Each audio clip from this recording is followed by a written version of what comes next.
Ці можна падмануць прыроду, каб есці шмат і пры гэтым не таўсцець? Ці з'явіліся за апошнія гады новыя навуковыя сведчанні пра плюсы і мінусы розных дыетаў? І што вядома пра новы лек, які, напрыклад, выкарыстоўвае Ілон Маск, каб схуднець? Пра гэта ды іншае мы пагутарым у сённяшнім падкасце «Куды коціцца свет». З вами Алексей Знаткевич. Куды коціцца свет? І наша госця – дыетолог Валерія Красоўская, якая працуе ў Нідерландах. Валерія, добрый дзень. Добрый дзень. Калі гаворыць пра дыеты, звычайна можна пачуць, што трэба спажываць менш калорый, чым вы выдаткоўваеце, калі вы хочаце схуднець, і наадварот, калі вы хочаце набраць вагу. Ці ёсць нейкія важныя рэчы, важныя фактары, якіх гэта формула не ўлічвае? Пахуданне немагчыма без дэфіцыту калорый. Якой дыеты вы б не прытрымліваліся. Набраць вагу без экстракалорый таксама немагчыма.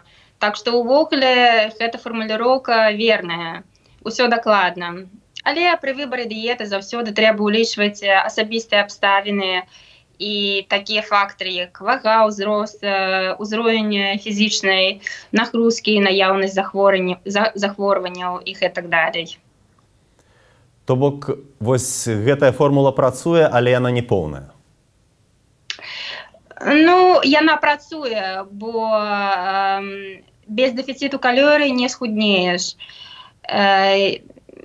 Прынцып вельмі просты. Мы заўсёды спадзяемся, што нехта прыдумае нейкую магічную пілюлю, каб не саблюдаць гэты прынцып, але пакуль што такога не здарылася.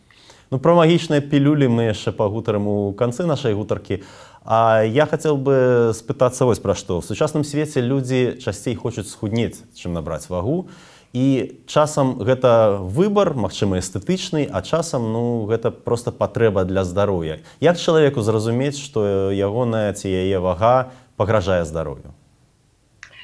Ацэнку таго, якой з'яўляецца ваша вага нармальнай, недастатковай альбо празмернай, можна зарабіць пры дапамозе так званага індексу масы цела. Яго можна вылічыць, калі падзяліць масу цела чалавека ў кілаграмах на яго рост у метрах, узведзены ў квадрат.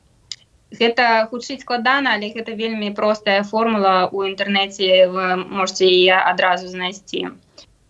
У адпаведнасці з рэкамендацыямі Сусветнай арганізацыі аховы здароўя была прынята наступная інтэрпрэтацыя індексу масы цела. Калі ваш індекс масы цела менш за 16, то у вас дэфіцыт масы цела.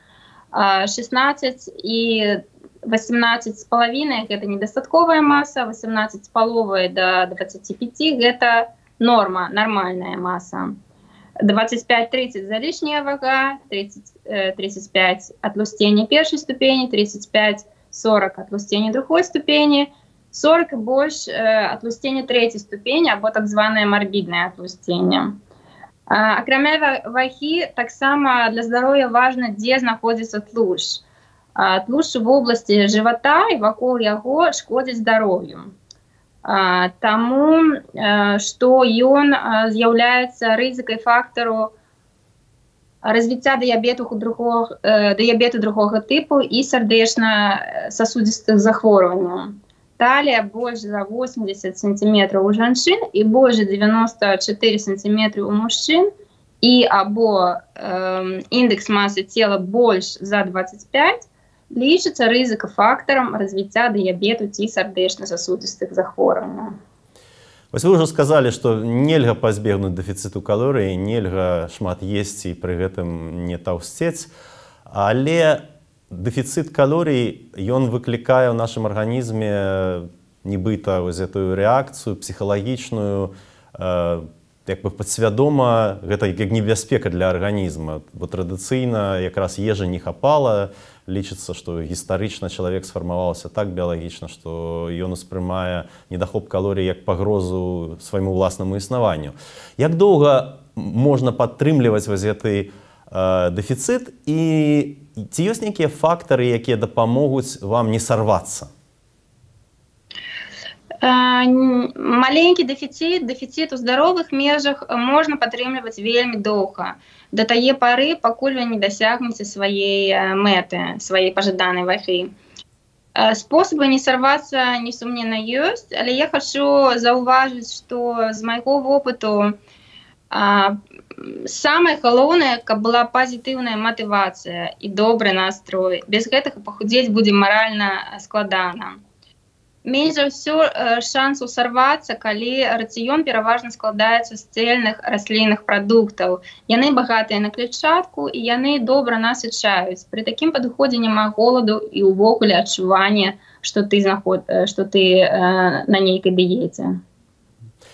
Большасць энергіі, якую мы выдаткоўваем, гэта, в прынцыпе, на падтрыманне арганізма, уласна. Да? І чым больш у чалавека, напрыклад, цягліцаў, тым больш яму трэба энергіі, каб падтрымліваць гэтыя цягліцы. А як зрабіць так, каб падчас гэтага дэфіцыту калорый захаваць цягліцы, ці можа нават нарасціць іх? Ці ёсць нейкія спосабы? Так, яны ёсць і дастаткова простыя. Сінтэз цягліцавага бялку можна стымуляваць двумя асноўнымі анабалічнымі стымуламі: спажыванне бялку і фізічнай актыўнасцю. На практыцы гэта азначае, што калі вы жадаеце захаваць ці нават павялічыць свае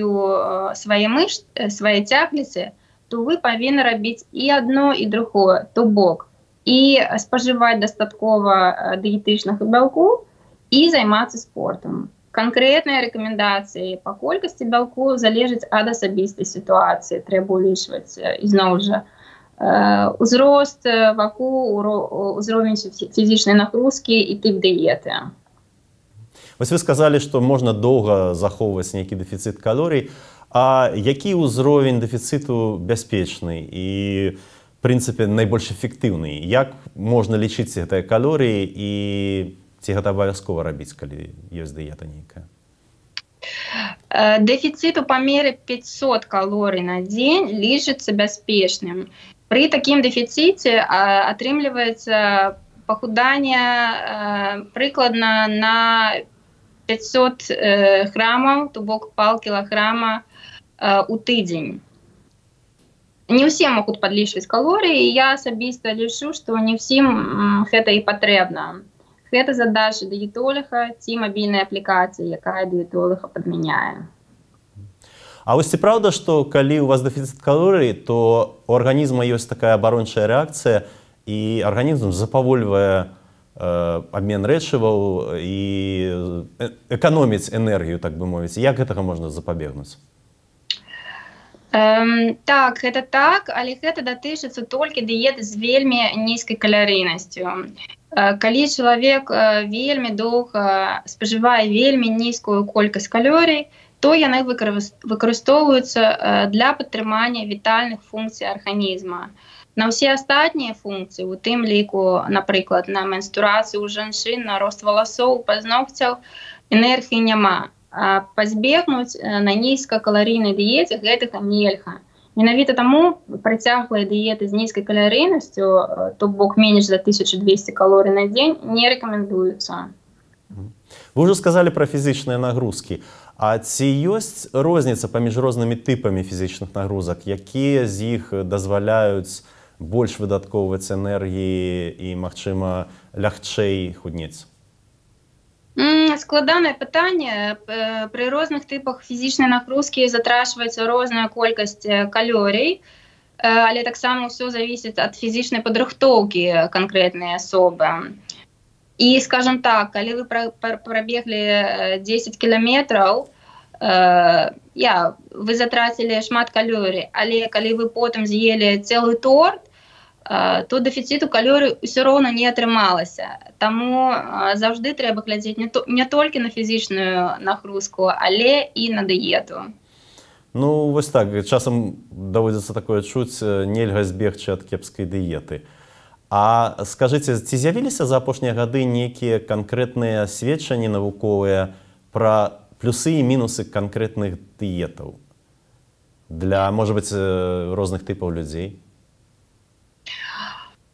У апошнія гады, наколькі мне вядома, не было апублікавана ніякіх аншлагавых даследаванняў пра новыя дыеты. Пра старыя дыеты, напрыклад, міжземнаморскую, даўно вядома, што яны добра ўплываюць на здароўе і пастаянна з'яўляюцца даследаванні, якія гэта, так скажем, зноў пацвярджаюць. Але адносна новых дыет, типу кета ці інтэрвальнае галаданне, яшчэ не можа быць зроблена гучных выказванняў, таму што для гучных патрэбны час. І тут маецца на ўвазе не год, і не 2, і нават не 5, а значна даўжэй. Я якраз хацеў спытацца вось пра гэта інтэрвальнае галаданне, калі чалавек, напрыклад, есць што хоча, але, напрыклад, ад 9 до 17 гадзіны, там 8 гадзін, а астатнія 16 гадзін на суткі нічога не есць. І пры гэтым як бы працуе гэты прынцып, што чалавек спажывае шмат, але ў абмежаваную колькасць часу. Ці ёсць сапраўды нейкае навуковае абгрунтаванне для гэтага? Ну, глядзіце, у абмежаваны час вельмі складана з'есці вельмі шмат. Можна, мне здаецца. Ну, у прынцыпе, вы можете схуднець за дапамогай інтэрвальнага галадання, але толькі пры ўмове, што вы спажываеце менш калорый, чым вам патрабуецца. І зноў жа мы вяртаемся к дэфіцыту калорый. Пра інтэрвальнае галаданне пакуль што на сённяшні дзень вядома, што яно можа дапратворна паўплываць на нейкія паказчыкі крыві. Напрыклад, на канцэнтрацыю трыгліцэрыдаў, гэта тлушчы ў крыві. Гэта пацвярджаюць некалькі даследаванняў, але яны таксама звязваюць гэта са стратай вагі.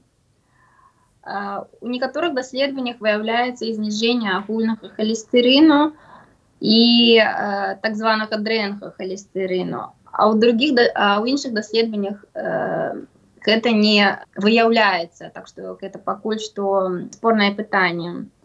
Артэрыяльны ціск зніжаецца пры інтэрвальным галаданні, але таксама толькі калі чалавек худнее. То бок атрымліваецца, што гэтыя ўсе карысныя эфекты для здароўя, яны звязаны са стратай вагі. І яны таксама часта назіраюцца пры іншых дыетах з абмежаваннем калорый.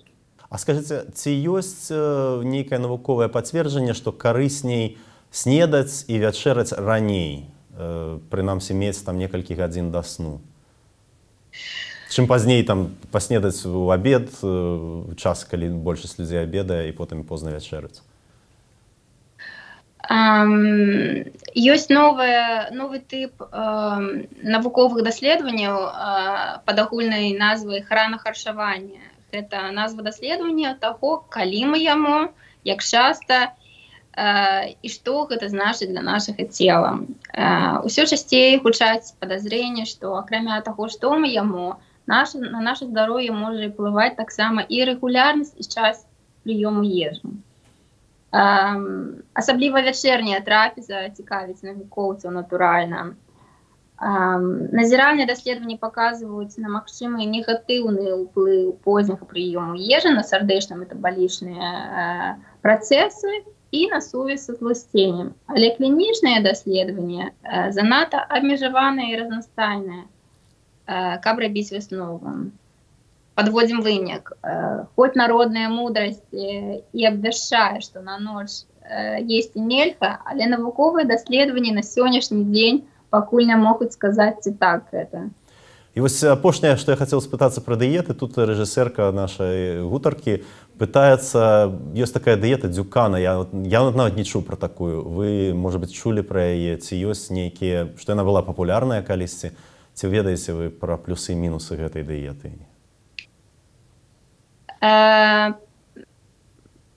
Так, трэба мне асвяжыць маю памяць. Мне здаецца, што гэта нейкі варыянт нізкавуглеводнай дыеты. Вось падказваюць, што бялковая гэта дыета. Это, магчыма, кета называецца, да, цяпер вось моднае слово такое? Так, магчыма, яна называецца кетах. Это варыянт высокабялковай, нізкавуглеводнай дыеты. Па-першае, такі тып дыету ён не устойлівы. То бок вельмі складана на такой дыеце быць многа год запар. Гэта раз. Па-другое, навуковыя даследаванні сведчаць, што ўжыванне ў прыватнасці жывёльнага бялку вялікай колькасці для здароўя гэта дрэнна. Скажите, вось такое асабістае пытанне. Я з дзяцінства п'ю ваду падчас ежы. Ці можна, ў прынцыпе, піць вадкасці падчас ежы і холодную ваду? Мне вот казалі, што это шкодна для здароўя, а все равно хочацца. Можна, не хвалюйцеся. Нават не ведаю, адкуль узяўся такі міф, што нельга, але не хвалюйцеся, можна піць і холодную, і цёплую, якая вам больш падабаецца. А вось алкаголь? Ну, алкаголь увогуле лепей не піць увогуле. Бо ён каларыйны ці яшчэ нейкія прычыны іншыя? Ну так, ён каларыйны, але гэта не яго галоўная негатыўная рыса. Алкаголь вельмі шкодны для здароўя і калі раней нешта такое вітала ў паветры, што магчыма, у маленькай колькасці алкаголь можа быць карысным. Не, гэта не так. Нават маленькая колькасць алкаголю гэта шкодна для здароўя. Калі вярнуцца да такіх пазітыўных вадкасцяў, колькі вады трэба спажываць чалавеку ў сярэднім на дзень? Ну, у залежнасці, магчыма, ад вагі, там, ад нейкіх іншых фактараў. Ну, у сярэднім 1,5–2 літра вады штодзень. Гэта норма Сусветнай арганізацыі аховы здароўя. Я ее толькі што пераправерыла, і яна да гэтага часу не змянілася. Для тых, хто мае фізічную працу, займаецца спортам або жыве ў гарачым клімаце, гэта норма можа быць павышана. Патрэбы могуць быць большыя, да 4 літраў запросты, ці нават больш. Вось вы ўжо сказалі пра шкоду жывёльнага бялку, калі там шмат яго спажываць. А колькі, в прынцыпе, трэба бялку чалавеку, каб падтрымліваць свае мускулы, цягліцы для того, каб яны там не змяншаліся? Ну, калі это вялікі чалавек, там шмат важыць, і пры гэтым ён менавіта мускулісты. Гэта комплекснае пытанне. Увогуле патрэбы ў бялку для спартсменаў на цягавітасць значна меншыя, чым для спартсменаў, якія займаюцца сілавымі практыкаваннямі. Калі вы трэніруецеся менш за 1 гадзіну, менш за 2 разы на тыдзень, то вам не патрэбны дадатковы бялок. А сілавым спартсменам, якія хочуць засяродзіцца менавіта на павелічэнне цяглічнай масы, рэкамендуецца часова прымаць крыху больш бялку, чым звычайнаму насельніцтву. У залежнасці ад фізічнай падрыхтоўкі і ад мэтаў спартсменаў дадатковая колькасць бялку можа вар'іравацца ад 1,2 до 2 грамаў бялку на кожны кілаграм масы цела ў дзень. На практыцы, калі ваша вага 60 кілаграмаў, то ваша патрэба ў бялку складае ад 72 до максімальна 120 грамаў бялку ў дзень. А вы можете даць прыклад, вот, што гэта значыць у канкрэтных прадуктах? Вот 100 грам бялку адкуль можна атрымаць? Колькі курыцы, напрыклад, для этого трэба з'есці? На курыцы, напрыклад, 100 грамаў курыцы, а таксама іншых гатункаў мяса ці рыбы утрымліваюць 20 грамаў бялку. Тварог ад 10 до 16 прыкладна. Йогурт каля 10 грамаў, 5–10 грамаў бялку на 100 грамаў. А вы скажыце, калі чалавек вегетарыянец ці веган, для яго рэалістычна, асабліва ў беларускіх умовах, атрымаць дастаткова бялку, калі ён яшчэ пры гэтым там трэніруецца, спартовец нейкі? Ну, я давно не была у Беларусі, не ведаю, што там у крамах ляжыць, але ў прынцыпе гэта рэалістычна. Да нядаўняга часу вегетарыянцам рэкамендавалася спажываць больш бялку, прыкладна на 20%, чым людзям, якія ядуць усё. Але гэта рэкамендацыя больш не лічыцца актуальнай. То бок, вегетарыянцы могуць спажываць такую ж колькасць бялку, як і людзі, якія ядуць мясныя прадукты, якія ўсё ядуць. Для даведкі большасці людзей патрабуецца 0,83 граммы белку на 1 килограмм массы тела ў дзень. Калі вы важыце, скажем, 70 килограммов, то вам патрабуецца 58 граммов белку ў дзень. Гэта не так много. Што датычыцца строгіх веганаў, якія не выкарыстоўваюць ніякіх прадуктаў жывёльнага паходжання, то ім рэкамендуецца спажываць на 30% больш белку, чым астатняму насельніцтву. Это значыць 1,08 грамм белку на 1 килограмм массы тела ў дзень. Раней я, прынамсі, чытаў, чуў такое, што калі чалавек расце, калі ён яшчэ там падлетак ці дзіця, то, прынамсі, некаторыя патрэбныя рэчывы можна атрымаць толькі з прадуктаў жывёльнага паходжання, што калі дзіця веган ці вегетарыянец, вось бацькі зрабілі дзіця веганам ці вегетарыянцам, то гэта шкодна для арганізму. Ці гэта пацверджана навукова, ці гэта можа быць забабон нейкі? Вегетарыянство абсолютно бяспечна для дзяцей. Натуральна, тут я маю ўвазе збалансаваную дыету. Веганство лічыцца таксама адэкватнай дыетай для дзяцей, але толькі ў тым выпадку, калі дыета добра спланавана і не мае дэфіцытаў макро- і мікранутрыентаў. Але на практыцы аптымальную веган-дыету для дзяцей спланаваць вельмі і вельмі складана. Адна з галоўных прычын раслінныя прадукты маюць вельмі высокую долю клятчаткі, якая выклікае пачуццё сытасці. Дзіця ў такім выпадку структурна не даядае, і гэта адбіваецца перш за ўсё на росце. Вось мы пагаварылі пра бялок, а давайте пяройдзем да тлушчу. Была ў яго вельмі кепская рэпутацыя. Ці шкодныя прадукты з высокім утрыманнем тлушчу, ці можна ўвогуле казаць пра нейкія там добрыя і кепскія тлушчы? Можна, адназначна. Тлушчы можна падзяліць на добрыя і на кепскія, як вы сказалі. Глядзіце, напрыклад, 100 граммаў ласосю і 100 граммаў смятаны маюць прыкладна аднолькавую каларыйнасць і прыкладна аднолькавую колькасць тлушчу. Але у ласося тлушч здаровы, карысны, а ў смятаны тлушч шкодны. Увогуле, так званыя насычаныя тлушчы, яны шкодныя. Іх мы знойдзем у тлустых малочных прадуктаў, смятана, марозіва, вяршкі, масла, а таксама ў тлустых гатунках мяса і некаторых тыпах алею, прынамсі какосавы алей ці пальмавы алей. Ненасычаныя тлушчы, яны добрыя. Іх, акрамя тлустай рыбы, мы знойдзем у арэхах і семках, у розных тыпах алею, напрыклад, у аліўкавым, ільняным, рапсавым і у авакада. Ну і тады ўжо, каб закончыць асноўныя нутрыенты, можна казаць пра нейкія добрыя кепскія вугляводы? Так, можна. Калі коротка, дрэнныя вуглеводы – гэта вырабы з рафінаванай белай мукі і вырабы з даданнем цукру. Добрыя вуглеводы – гэта цельныя прадукты, а таксама гародніна і садавіна. Усе гэтыя прадукты утрымліваюць клятчатку, якая запавольвае вызваленне глюкозы з прадуктаў харчавання ў крыў. Калі мы гаворым пра цукар, што больш небяспечна? Цукар ці яго замяняльнікі? Вось ёсць нейкія навуковыя сведчанні, што замяняльнікі лепшыя за цукар. І калі мы глядзім на прадукты, дзе напісана няма цукру, там 0 цукру, гэта заўсёды добра ці ёсць небяспека? Вельмі складанае пытанне. Давайте спачатку пра цукар.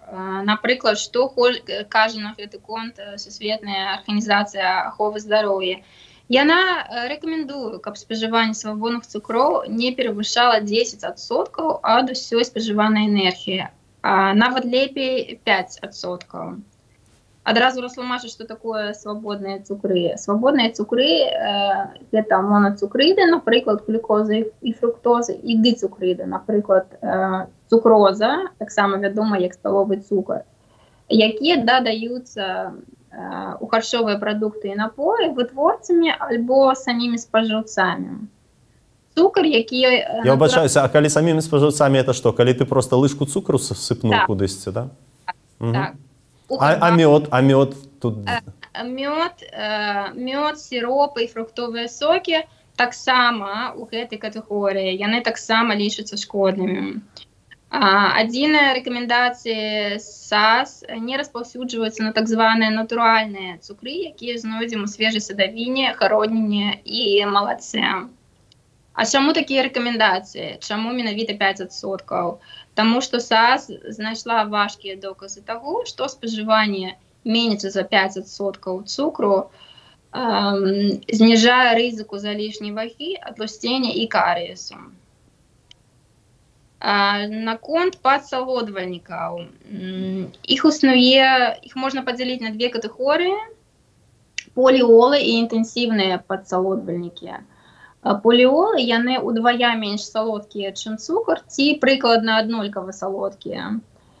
І яны маюць крыху менш калорый, чым цукар, ці параўнальную колькасць. І маюць вельмі падобны на цукар смак, не маюць прысмаку, як у большасці інтэнсіўных падсалодвальнікаў. Вядома пра іх, што яны практычна не ўсмоктваюцца ў тонкім кішачніку, і ў тоўстым яны ператвараюцца бактэрыямі ў газы. Яны таксама прыцягваюць ваду. Такім чынам, пры іх высокім спажыванні поліолы могуць выклікаць метэарызм і дыярэю. Гэта не шкодна, але гэта можа быць вельмі непрыемна. Інтэнсіўныя падсалодвальнікі могуць быць у 30 ці, увага, 37 тысяч разоў саладзей за цукар. Яны утрымліваюць мала калорый, таму што іх патрабуецца зусім трохі для вытворчасці салодкіх прадуктаў. Большасць інтэнсіўных падсалодвальнікаў штучна вырабляюцца на заводзе шляхам апрацоўкі розных рэчываў. У прынцыпе, яны лічацца бяспечнымі для ўжывання, але пакуль невядома, якія доўгатэрміновыя эфекты падсалодвальнікаў, я асабіста не рэкамендую ўжываць іх вялікую колькасць штодня. Літаральна днямі я прачытаў выказванне прафесара універсітэта Сан-Паулу Карлоса Монтэйру. Ён удзельнічаў у міжнароднай канферэнцыі па праблемах атлусцення, і ён там выйшаў з такой рэкамендацыяй, это в газеце «Гардиан» брытанскай публікавалі, каб на прадуктах так званай глыбокай перапрацоўкі пісалі такое ж самае папярэджанне, як на пачках цыгарэтаў, што гэтыя прадукты вельмі шкодныя для здароўя і могуць прывесці да сур'ёзных хваробаў. Вы падзяляеце такую прапанову? Яна падаецца вам добрай? Я, у прынцыпе, за тое, каб людзі спажывалі менш ультраапрацаваных прадуктаў. Аднак ставіць на іх па знаку смяротна я лічу непрапарцыйнай мерай. У такім выпадку такую адзнаку трэба ў першую чаргу паставіць на ўсю мясную прадукцыю, таму што яна значна шкодней, чым ультраапрацаваная ежа. Такую адзнаку таксама тады трэба ставіць і на цукар, і на масла. Я выбачаюся, калі, умоўна кажучы, вы гаворыце пра всю мясную прадукцыю, маецца на ўвазе таксама перапрацаваная мясная прадукцыя, ці, я не ведаю, курыныя там грудкі таксама настолькі шкодныя, як гэта ультраапрацаваная прадукцыя? Пераапрацаваная мясная прадукцыя, так, і увогуле усе гатункі чырвонага мяса. Чырвонае мяса – это, у прынцыпе, ўсё мяса, акрамя птушкі. Калі мы вернемся да вашага пытання, глядзіце, ні пры якіх абставінах цыгарэта не лічыцца здаровай, яна не можа быць здаровай, так? Але калі мы з'едаем ультраапрацаваны прадукт, то мы з яго атрымліваем калорыі, бялкі, жыры, вуглеводы. У катэгорыю ультраапрацаванай ежы падпадаюць, напрыклад, і пратэінавыя батончыкі, якія вырабляюцца з 3 інгрэдыентаў і маюць вялікую колькасць бялку, і, напрыклад, фабрычнае марозіва, якое робіцца з 30 інгрэдыентаў з высокім утрыманнем тлушчу и цукра. Я лічу, што паміж двумя гэтымі прадуктамі ёсць вялікая розніца. Таму я настроена не так адназначна, як прафесор Монтейро. Ага. А вось калі нельга, ну, на вашу думку, ставіць гэтае папярэджанне, то людзі павінны прынамсі неяк разбірацца, што знаходзіцца ў гэтым прадукце. Вось там ёсць паказнікі такія, стабілізатары, эмульгатары, нейкія дадаткі. На што варта чалавеку звяртаць увагу, калі ён купляе вось гэтыя прадукты глыбокай перапрацоўкі? Бо на этыкетках все гэта павінна ўказваць. Вось што, на вашу думку, найбольш небяспечна з тых дадатковых нейкіх рэчываў, якія дадаюць такія прадукты? Ну, ведаеце што, напэўна, самымі небяспечнымі інгрэдыентамі будуць у гэтых ультрапрацаваных прадуктах соль і насычаны тлушч. Што датычыцца так званых Е-нумароў, гэта рэчывы, якія дадаюцца да паляпшэння ўласцівасці прадуктаў, фарбавальнікі, узмацняльнікі смаку, кансерванты. Іх можна атрымаць, так сказаць, з прыроды, напрыклад, цытрынавая кіслата, або стварыць штучна на фабрыцы. Усе яны праходзяць кантроль, і у Еўропе, напрыклад, Еўрапейскае агенцтва па бяспецы харчовых прадуктаў ацэньвае, ці можна бяспечна выкарыстоўваць гэтыя рэчывы у прадуктах харчавання. Закон вызначае, што можна выкарыстоўваць максімальную колькасць, і таксама агенцтва адслежвае новыя даследаванні і пастаянна абнаўляе свае рэкамендацыі. То бок усе Е-нумары, яны бяспечныя для нашага здароўя. Незалежна ад колькасці, ці калі вы спажываеце шмат вось гэтых ультрапрацаваных прадуктаў, все ж такі могуць быць нейкія небяспекі? Ну, у прынцыпе, незалежна ад колькасці, бо колькасць таксама вызначаецца законам. Фабрикант не можа добавить слишком зашмат, так сказаць. Ну, натуральна, мы не ведаем, што які эфект гэтыя рэчывы, які накапляльны эфект яны могуць мець, скажем, праз 30 гадоў спажывання. Таму, ну, напэўна, лепей не спажываць зашмат гэтых прадуктаў штодзень. І я хацеў бы вярнуцца да тэмы чароўных пігулак, пра якую мы размаўлялі на самым пачатку. З'явіўся новы лек, там асноўнае рэчыва семаглютыд, ён супраць дыябету другога тыпу і супраць атлусцення, яго прымаюць паводле, так бы мовіць, рэкамендацыі рэцэпту доктара. Але в апошнім часам з'явілася таксама шэраг лекаў з рознымі назвамі. Ёсць Аземпік, Рыбельсус, Вігові. І вось таксама днямі з'явіўся артыкул, што будуць рабіць джэнерыкі, якія будуць значна таннейшыя, пакуль што гэтыя лекі дарагія. І некаторыя людзі ўжываюць іх проста, каб схуднець. Яны там змяншаюць апетыт, і людзі худнеюць фактычна цягам некалькіх месяцаў. Ілон Маск вядомы тым, што ён публічна прызнаў, што прымае вось такі лек. Як вы ставіцеся да выкарыстання такога леку не паводле рэцэпту доктара, калі чалавек там мае клінічныя нейкія паказанні, моцнае атлусценне ці дыябет, а калі чалавек проста хоча там эстэтычна палепшыць свой выгляд і схуднець? Ну, у прынцыпе, я стаўлюся адмоўна да таго, што людзі прызначаюць сабе самалячэнне прэпаратам Аземпік ці яго аналагамі.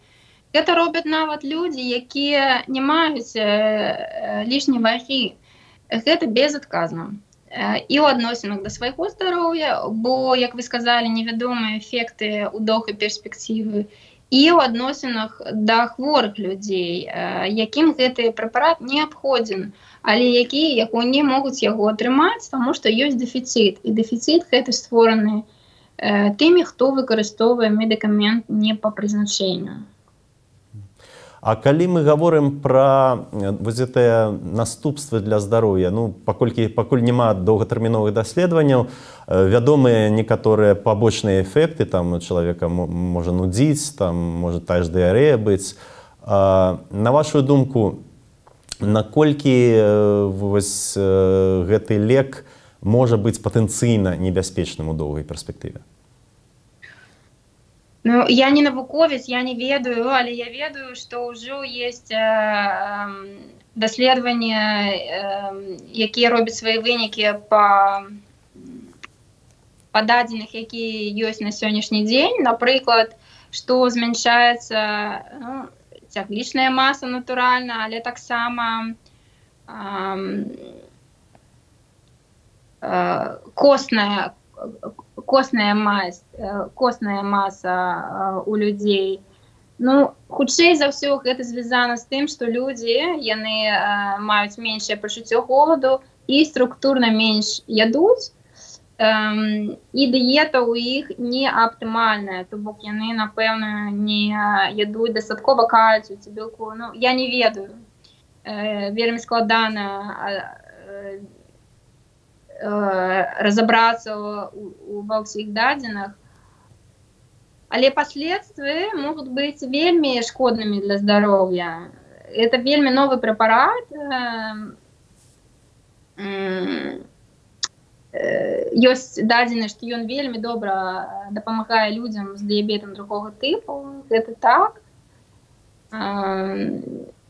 Няма, так сказать, няма лепшага препарату на сённяшні дзень. Але мы паглядзім праз 5, праз 10 гадоў, што здарылася з гэтымі людзьмі, якія яго прымаюць зараз. Ну і на завяршэнне нашай размовы я б хацеў яшчэ раз папрасіць вас падсумаваць, то бок, я так разумею, чароўных пігулак, калі яны і ёсць, то пакуль вы не раіце імі карыстацца, і все ж таки вярнуцца да вось этой цытаты, ці можна есці шмат і не таўсцець, да? То бок, ці ёсць такія варыянты яшчэ раз? Ну, такія варыянты ёсць, але ўсё залежыць ад таго, што вы спажываеце, так? Можна есці шмат яблык, груш, памідораў і агурцоў і не таўсцець. Але ў грушах нібыта шмат прыродных гэтых цукраў і шмат вугляводаў. Ну так. Але ж есці шмат, напрыклад, тортаў, масла, арэхаў, семак, картошкі фры і не таўсцець такое немагчыма. Дзякую вам вялікі за гутарку. І вам таксама дзякуй. Нашай госцяй была дыетолог Валерыя Красоўская, якая працуе ў Нідерландах. З вами быў Алексей Знаткевич. Калі гэта для вас бяспечна, калі ласка, паставце лайк пад гэтым відэа, бо гэта дазволіць пабачыць яго большай колькасці людзей. Гэта быў падкаст «Куды коціцца свет». Куды коціцца свет?